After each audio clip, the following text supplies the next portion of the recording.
우리 앞뒤 좌우에 계신 성도님들과 인사하도록 하겠습니다. 주님만 바라봅시다 라고 인사하겠습니다. 한 번 더 인사할 때 주님만 기대합시다 하고 한번 웃어주시고, 아멘. 시골에 장사가 잘 되는 술집 옆에 교회가 하나 들어왔습니다. 그 교회는 불철주야로 그 술집이 없어지기를 하나님께 기도하였습니다. 부르짖어서 몇 달이 시간이 흐르고 그 술집이 진짜로 망했습니다.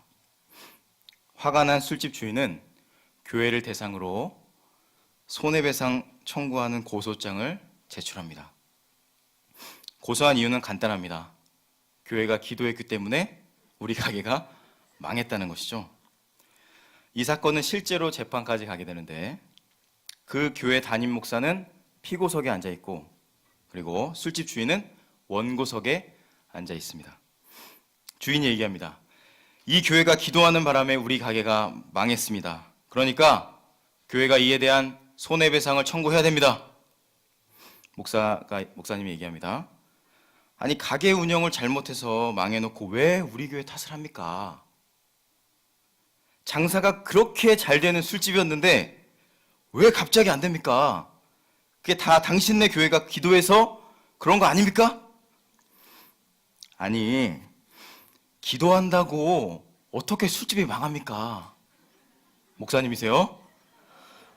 왜 장사를 잘 못해서 망한 거지 왜 기도한다고 그게 망합니까? 술집 주인은 기도했기 때문에 이 가게가 망했다고 주장하고 있고, 교회 목사님은 기도한다고 술집이 어떻게 진짜로 망할 수 있냐고 싸우고 있습니다. 이 사건을 보고 있던 판사가 옆에 있는 사람에게 귓속말로 얘기합니다. 도대체 누가 목사고 누가 술집 주인입니까? 외무 고시를 준비하는 어떤 자매님이 저에게 오셨습니다. 울먹이면서, 목사님, 하나님께서 그 시험을 보지 말라고 하시면 어떻게 하죠? 왜 그런 생각을 하냐고 다시 물어봤어요. 만약에 그 시험을 치지 말라고 하시면 하나님께서 어떻게 하나 걱정이 돼서요. 하나님께 저의 삶을 온전히 다 드릴 자신이 없거든요. 그때 제가 그 자매 마음 가운데 하나님을 향한 불신의 마음을 보게 됐어요. 온전히 신뢰하지 못하고 있는 거죠. 그래서 기도했어요. 하나님, 이 자매에게 하나님이 얼마나 좋으신 분이신지, 그리고 하나님이 이 자매를 얼마나 사랑하시는지, 그래서 얼마나 좋은 길로, 완전한 길로 인도하시는지 알게 해주시고 깨닫게 해달라고 기도를 드렸어요. 기도를 받는 순간 자매가 펑펑 울면서 그 기도를 아멘으로 화답하였고, 얼마간의 시간이 흘러서 자신의 삶을 완전히 드리기로 하였고, 그 주님을 이제는 이용하는 삶이 아닌 진짜 주님을 믿는 삶을 끝까지 살아갈 수 있도록 기도해달라고 저에게 카톡을 보내왔었습니다. 우리가 머리로는 이해하고 입술로는 믿는다고 고백하죠. 하지만 나의 삶에서는 겉모습은 그럴듯해 보여요. 믿는 것 같아 보여요. 하지만 나의 삶은 정말로 예수님을 주인으로 믿는지 안 믿는지는 스스로에게 헷갈릴 때가 있습니다. 한번 스스로에게 계속해서 물어보세요. 나는 예수님을 정말 믿고 있는가?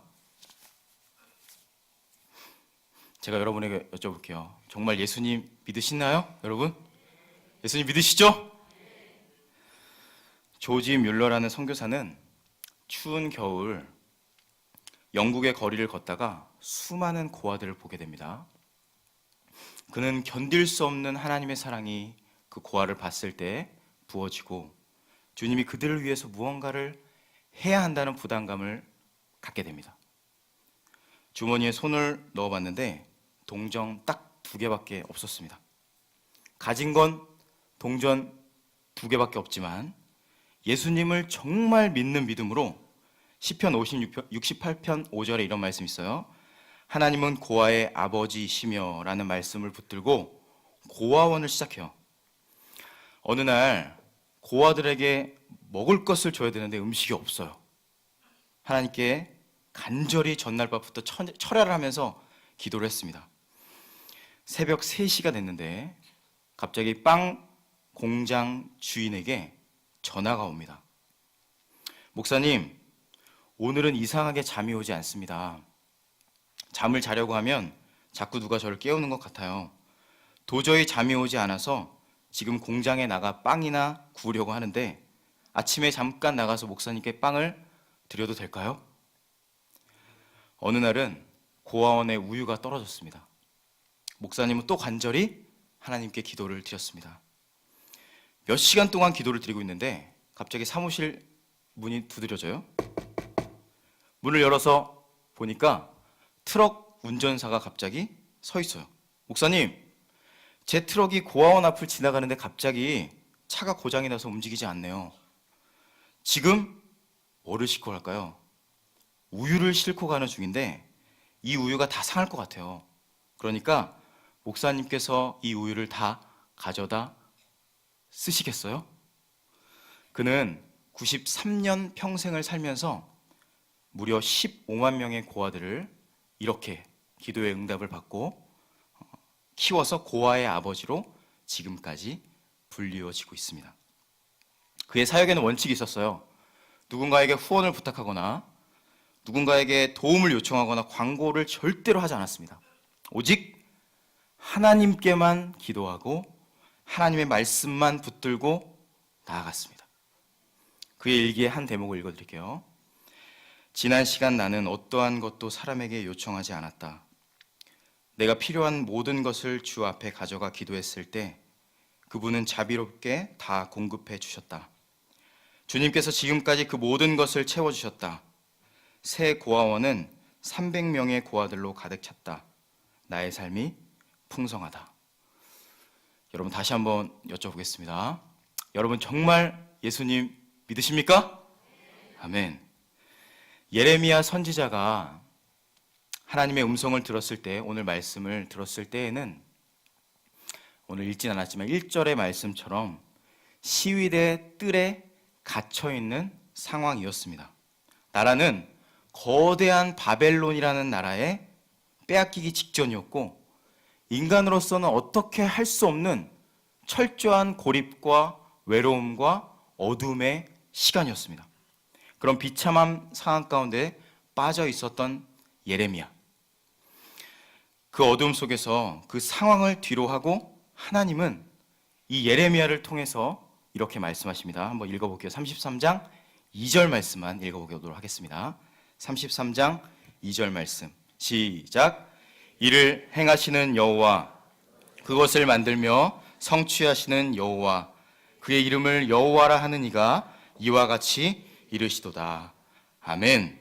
분명한 것은 하나님이 얼마나 선하신 분이신지 이 예레미야가 들었던 말씀은 앞으로 어떻게 일하는 분이신지 정확하게 알고 있었고 실제로 예레미야는 이 말씀을 믿고 선포하고 있었어요.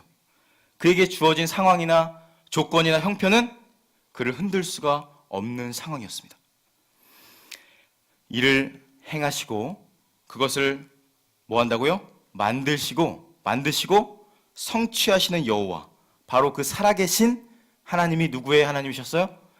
예레미야의 하나님이셨습니다. 반대로 이스라엘 백성들은 어떠한 상황이었을까요? 전능하신 하나님이 그 마음 가운데 계시지 않았습니다.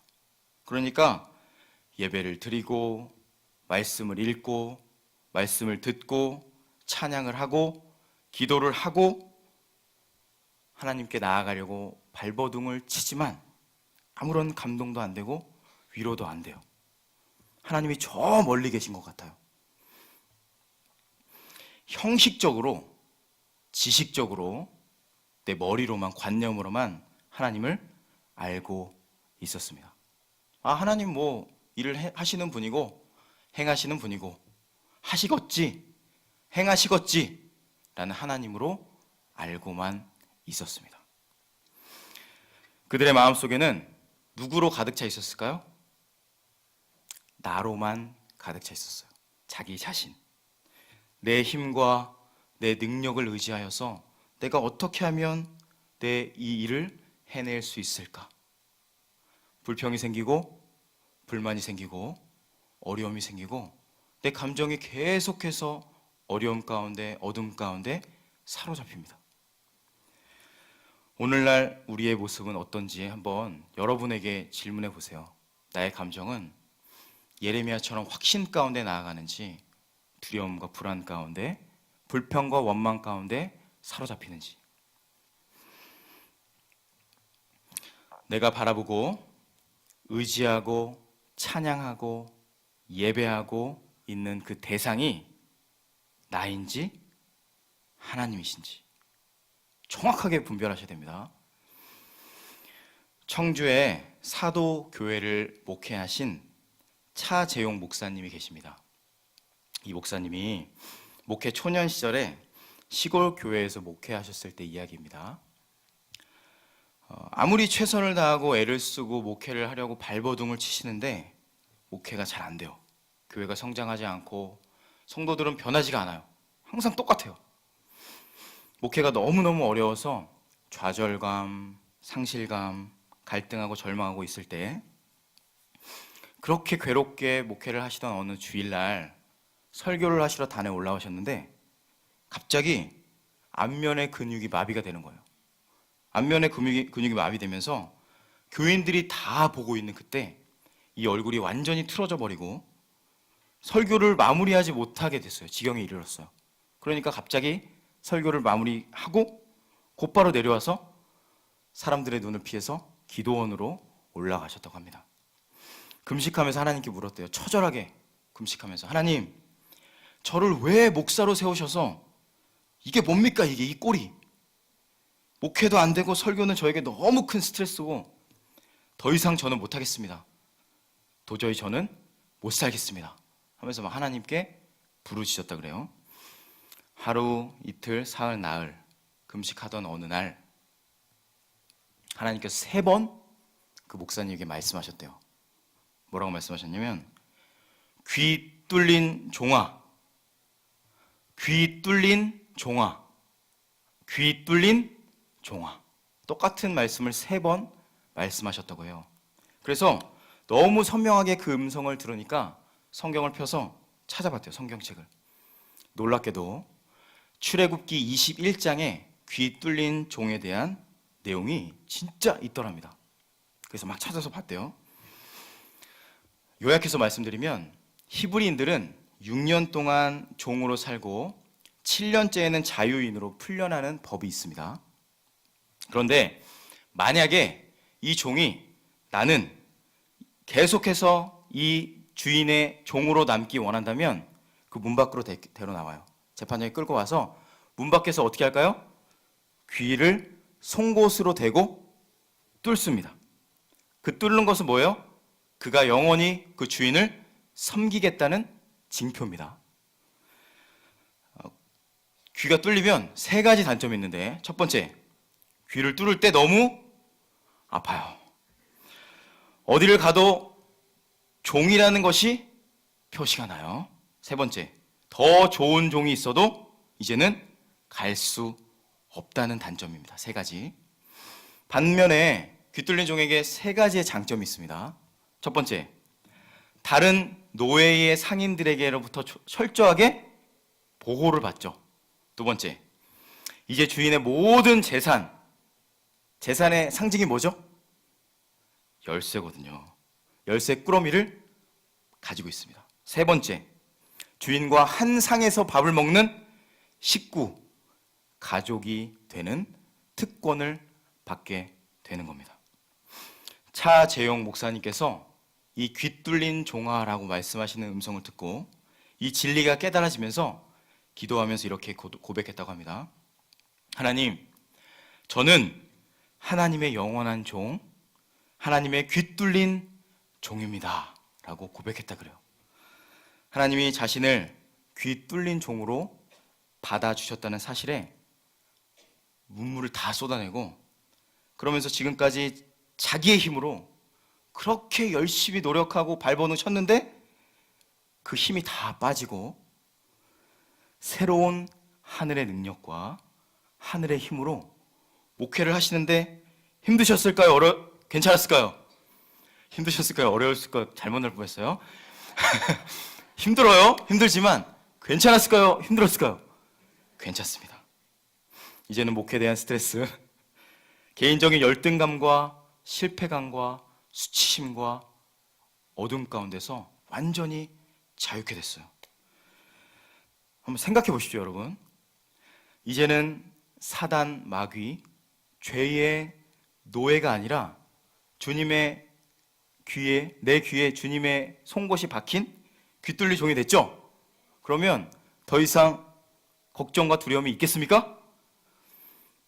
영원한 천국의 열쇠를 주셨어요, 우리에게.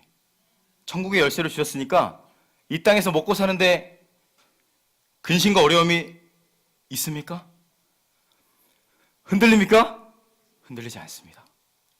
무엇보다 우리 예수님과 함께 먹고 마시며 함께 살아가기 때문에 불안하며 넘어질 필요가 없게 되었습니다. 다시 한번 33장 2절 말씀 읽어보겠습니다. 시작.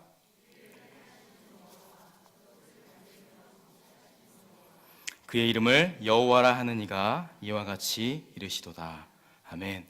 이 하나님이 저와 여러분의 하나님이십니다. 아멘. 찬송가 370장입니다. 한번 잠깐 불러볼까요? 주 안에 있는 나에게 찬양 아시죠? 아직 끝난 게 아닙니다, 여러분. 그냥 한번 잠깐 부르는 거예요.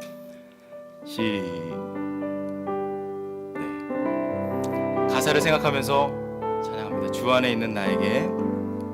주 안에 있는 나에게 딴 근심이 있으랴 십자가 밑에 나가 내 짐을 풀어 2절 그 두려움이 변하여 그 두려움이 변하여 내 기도 되었고 첫날의 한숨 변하여 내 노래 되었네. 주님을 찬송하면서 주님을 찬송하면서 할렐루야 할렐루야 내 앞길 멀고 험해도 나 주님만 따라가리. 아멘. 우리 모두를 주님의 귀뚫린 종으로 삼아주셨기 때문에 이 찬양의 고백이 우리의 삶의 자리에서 실제가 될 줄로 믿습니다. 어제 밤새도록 내뱉었던 뜨거운 한숨도 서럽게 흘러내린 절망과 좌절의 눈물도 낙심과 두려움, 포기와 자책의 말도 상처와 수치의 모든 순간도 우리 주님으로 인해서 기쁨의 노래, 아름다운 찬양의 고백이 될 줄로 믿습니다. 다음 구절을 이어서 보도록 하겠습니다. 33장 3절 말씀 큰 목소리로 읽겠습니다. 시작. 너는 내게 부르짖으라. 내가 내게 응답하겠고 내가 알지 못하는 크고 은밀한 일을 내게 보이리라. 아멘. 오늘 본문의 부르짖으라라는 단어는 히브리 동사 카라라는 말에서 왔습니다. 부르다, 외치다, 선언하다, 선포하다라는 의미를 이 단어 안에 포함하고 있습니다. 그런데 그냥 무턱대고 소리를 지르라는 의미에 머물러 있지는 않습니다. 그 안에는 조금 더 깊은 숨겨져 있는 메시지가 있습니다. 다른 본문에 나오는 부르짖는 상황을 통해서 이 말씀을 유추해 보도록 하겠습니다. 제가 몇 구절만 읽어드릴게요. 출애굽기 3장 9절. 한번 여러분이 찾아보세요. 이게 무엇인가? 부르짖는 상황이 어떤지. 이제 가라, 이스라엘 자손의 부르짖음이 내게 달하고 애굽 사람이 그들을 괴롭히는 학대도 내가 보았으니. 두 번째, 사사기 6장 7절 말씀입니다.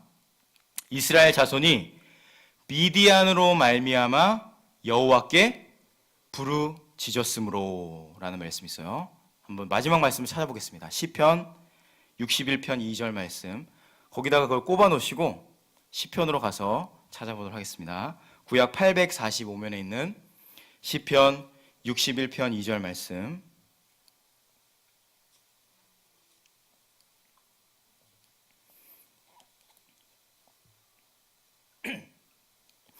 구약 845면에 있습니다. 자, 큰 목소리로 읽겠습니다. 시작. 내 마음이 약해질 때에 땅끝에서부터 주께 부르짖으오리니 나보다 높은 바위에 나를 인도하소서. 아멘. 부르짖는 기도의 조건이 있다는 것을 알 수 있습니다. 공통적으로 어떠한 상황이 처해져 있죠? 외부의 어떤 존재, 성경에서는 아까 말씀드렸던 미디안 자손이나 애굽 사람들, 괴롭힘과 학대를 당하는 상황에 처해져 있습니다. 무언가에 눌려 있죠? 마음이 눌리거나 약해져 있는 상황에 부르짖는 기도로 하나님께 나아갔습니다. 오늘 예레미야 본문도 동일합니다. 다시 돌아올게요. 지금 이스라엘 나라는 바벨론 왕에게 지배를 당하는 비참함, 좌절, 절망 속에 있고, 이 선지자도 사명을 다해서 말씀을 전하고 복음을 전했는데 시위대 뜰에 갇혀 있어요. 아무것도 할 수 없는 상황에 있습니다. 바로 이때가 하나님께 부르짖는 기도를 나아가는 상황이고 처지라는 말입니다. 제가 중학교 때 저는 광명에 살았었거든요. 사실은 인천에 온 것은 사역하면서 처음 와봤습니다. 광명에 살 때 설레이는 마음을 안고 주머니에 돈을 두둑히 챙겨서 옷을 사러 간 적이 있었습니다. 처음으로. 그 당시만 해도 저희 동네는 촌동네여서 옷이 없었거든요. 그래서 옷을 사려면 버스 한 3, 40분을 타고 가서 안양 시내에 있는 지하상가를 갔어야 됐습니다. 그래서 여행처럼 좀 두려운 마음이 있었지만 어쨌든 옷을 사기 위해서 최신 유행하는 그 당시에 힙합 바지라고 여러분 아시나요? 통이 큰 바지를 힙합 바지라고 하는데요. 그걸 사기 위해서 친구와 함께 여행을 떠났습니다. 안양 지하상가에 갔는데 그야말로 그곳은 신세계였어요. 제가 못 보던 옷이 너무 많았고 정말 새로운 세계를 맛봤습니다. 그렇게 눈이 휘둥그레져서 누가 봐도 촌놈이에요. 누가 봐도. 그러니까 여러분 보이시죠? 완전 촌놈이 와서 이제 쇼핑을 하러 돌아다니고 있는데 저 멀리서 어떤 형님들이 저희를 힐끗힐끗 보는 거예요. 그냥 보나 보다 하고 저희가 계속 옷을 고르면서 촌놈티 내면서 하고 있었는데 갑자기 그 형님들이 저희를 계속 보시더니 저희는 둘이었고 형님들은 셋이었어요. 저희를 쫓아오기 시작했습니다. 어땠을까요, 마음이? 초조하더라고요. 그런데 한 번도 누군가에게 물론 맞아봤지만 형님들에게 맞아본 적은 없었거든요. 그 어깨 형님들. 어떻게 되지?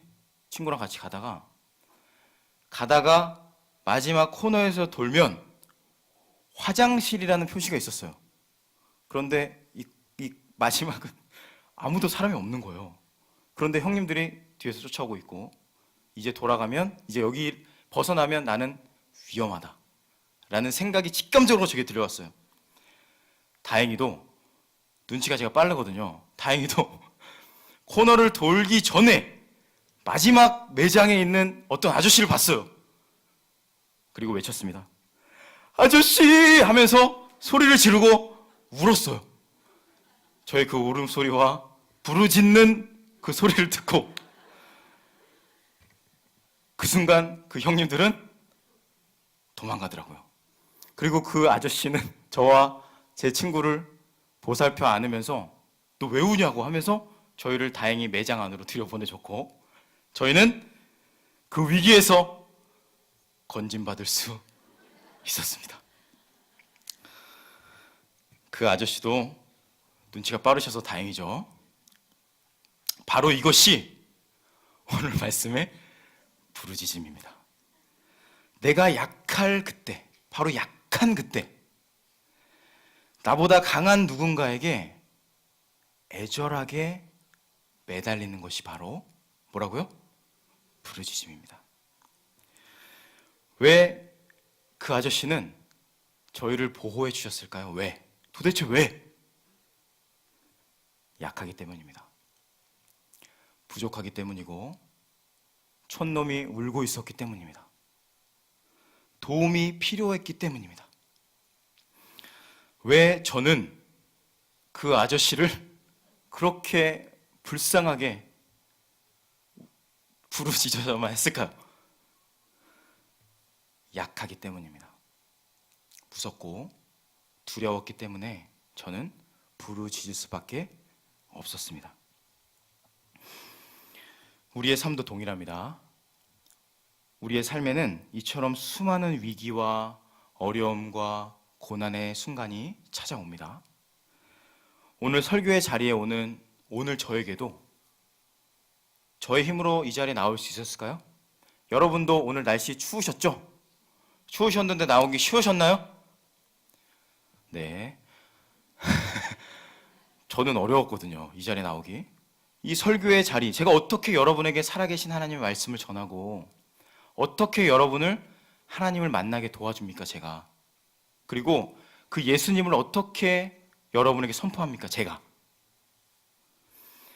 그러나 저의 힘으로 안 되는 그런 절망적인 상황 속에서 부르짖으며 그분의 품에 안길 때 주님은 저를 사용하셔서 오늘도 여러분에게 말씀을 전하게 하시는 겁니다.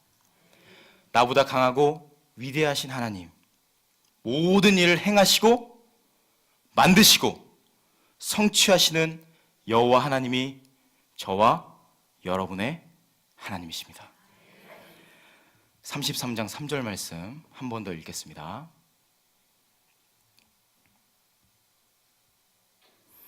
반주 부탁드립니다. 시작. 너는 내게 부르짖으라. 내가 내게 응답하겠고 내가 알지 못하는 크고 은밀한 일을 내게 보이리라. 아멘. 자녀를 양육하시면 사랑과 관심이 늘 아이에게 있으시죠, 여러분?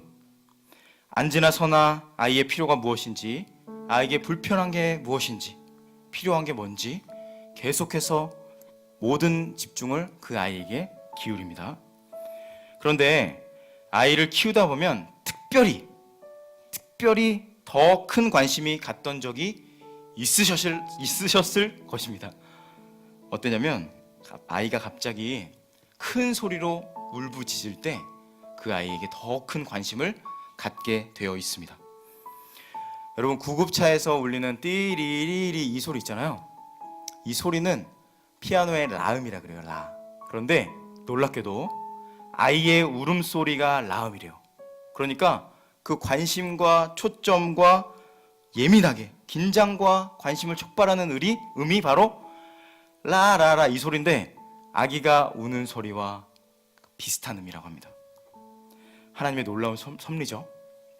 부모님은 아이를 항상 매 순간 관심과 사랑을 가지고 있지만 엄마, 아빠 라고 부를 때, 울 때 그 엄마의 마음속에 아이를 향한 관심과 불쌍한 마음과 사랑이 폭발하는 겁니다. 그래서 아이에게 어떻게 하죠? 달려가죠. 거기서 느긋하게 있으면 큰일 나죠.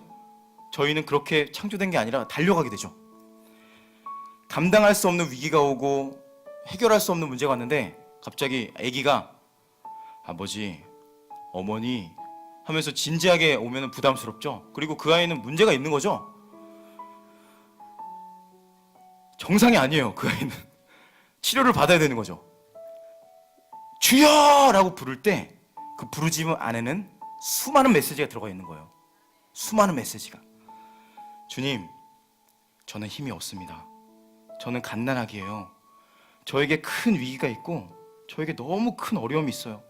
견딜 수 없고 버틸 수 없고 아프고 힘들어요. 저를 보호해 주시고 저를 거기서 꺼내 주세요. 건져내 주세요. 저를 구해 줄 수 있는 분은 주님 한 분밖에 없습니다. 라는 말이 주여 이 말에 들어가 있습니다. 다시 한번 33절 3절 읽어볼까요? 너는 내게 부르짖으라. 내가 내게 응답하겠고 내가 알지 못하는 크고 은밀한 일을 내게 보이리라. 아멘. 우리 하나님은 전능하시고 위대하시고 사랑과 긍휼이 많으신 분입니다.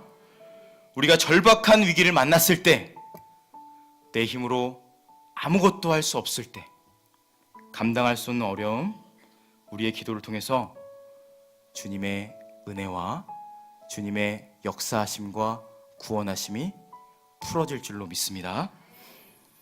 나는 할 수 없습니다. 그런데 누가 하실 수 있죠? 우리 하나님이 하실 수 있습니다.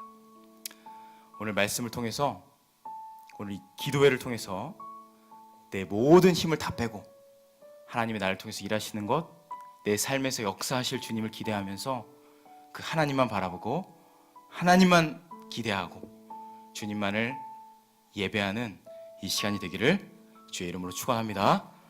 잠깐 기도하고 찬양하겠습니다. 하나님, 우리 주님은